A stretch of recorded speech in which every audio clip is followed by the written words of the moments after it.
Assalamualaikum warahmatullahi wabarakatuh. Kembali lagi dalam channel saya Advokat Dodi Julpan. Salam keadilan, teman-teman. Hari ini kita akan membahas tentang penarikan sepihak oleh leasing, yang biasa disebut dengan debt collector. Teman-teman, perlu teman-teman ketahui bahwa perjanjian leasing antara kreditur dengan debitur adanya perjanjian, yaitu perjanjian kredit. Leasing disebut dengan kreditur. Konsumen yang mengambil kredit pada leasing disebut debitur. Nah, teman-teman, ketika seseorang tidak dapat membayar kreditnya atau kredit macet, itu maka adalah hukumnya wan prestasi, bukan kejahatan. Justru ketika unit kendaraan yang dirampas paksa di jalanan oleh debt collector yang merupakan pesuruh dari pihak leasing atau kreditur, itu adalah kejahatan. Jika perampasan tersebut dengan kekerasan, maka masuk dalam pasal 368, yaitu perampasan dengan kekerasan atau kejahatan. Nah, teman-teman, perlu teman-teman ketahui, sejak adanya putusan MK nomor 18 PUU strip 17 Romawi _2019 yang dibacakan 6 Januari 2020 itu menyatakan, intinya pihak leasing tidak bisa semena-mena melakukan penarikan, melainkan harus adanya persetujuan. Debitur menyatakan dirinya adalah wan prestasi dan dengan secara sukarela menyerahkan unit kendaraan tersebut kepada si leasing.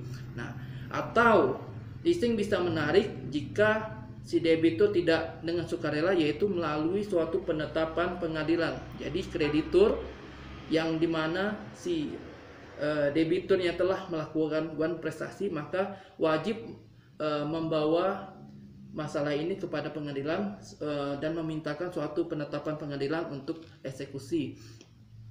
Memang sebelum adanya putusan MK tahun 2020 kemarin menjadi suatu dilema. Banyak kita advokat menilai bahwa jaminan fidusia yang diletakkan di atas kendaraan yang bergerak tersebut memiliki pelunasan yang diutamakan, tetapi bukan menjadi bukan menjadi kewenangan leasing atau tindakan serta-merta ketika debitur wan prestasi. Jadi leasing banyak mengambil paksa merampas kendaraan yang dikredit oleh debitur tersebut di jalanan. Itu tidak bisa begitu, teman-teman. Nah, memang itu menjadi dilema. Banyak para advokat yang menyatakan bahwa bahkan kepolisian juga menyatakan jika perampasan di jalan yang dilakukan oleh debt collector itu termasuk suatu kejahatan. Namun dalam pandangan saya sebagai advokat, bahwa jaminan fidusia yang diterima, jaminan fidusia yang dimiliki oleh leasing, yang selama ini biasanya oleh leasing menjadi sifat eksekutorial terhadap barang bergerak. Nah, tapi menurut pandangan kami bahwa walaupun jadi begini, jika unit kendaraan tersebut dijaminkan atas jaminan fidusia, maka permohonan eksekusinya wajib dilakukan oleh pengadilan. Jadi leasing wajib membawa ini kepada pengadilan untuk melakukan eksekusi. Tapi jika fidusia ini ternyata tidak didaftarkan oleh pihak leasing, maka ini termasuk dalam kategori pidana, dan junto juga pidana 372 KUHP tentang penggelapan. Ada juga pidana fidusianya. Nah, teman-teman, sejak ada putusan MK nomor 18 tersebut, justru yang selama dilema yang menjadi pandangan kita dalam membela klien yang wan prestasi yang dirampas oleh leasing secara sepihak, itu menegaskan bahwa penarikan sepihak yang dilakukan oleh leasing tidak bisa, adalah perbuatan melawan hukum, kecuali dengan adanya pernyataan wan prestasi dari debitur tersebut. Artinya debitur tersebut dengan sukarela menyerahkan kepada pihak leasing.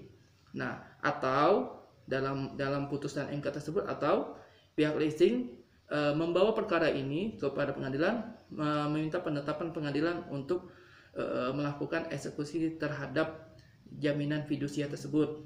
Nah, begitu teman-teman.